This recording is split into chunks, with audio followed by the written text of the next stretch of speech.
Howdy y'all, it's Kathy from RustPaperScissors, and I'm here to do another little flip through of a Halloween journal that I made. This is another one of the spiral bound journals that I made. Again, it is basically a blank journal.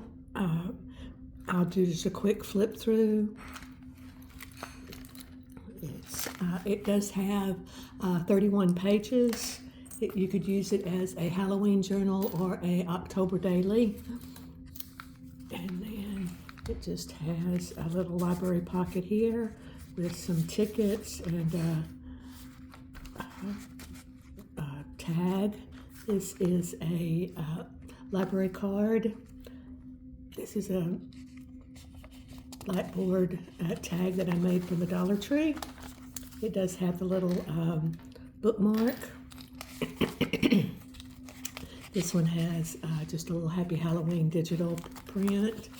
This is a stamp. And then, like I say, a lot of the pages are just blank. Another sticker,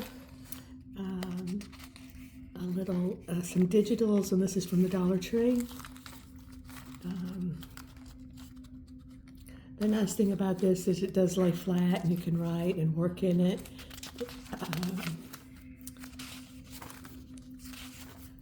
It does have a guest check.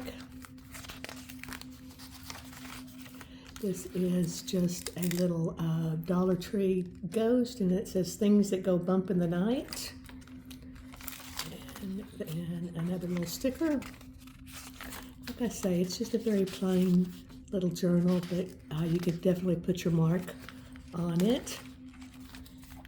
And then this is just the Wicked Witch of the West melting, and it says dangerous when wet. And then again, just some more blank pages.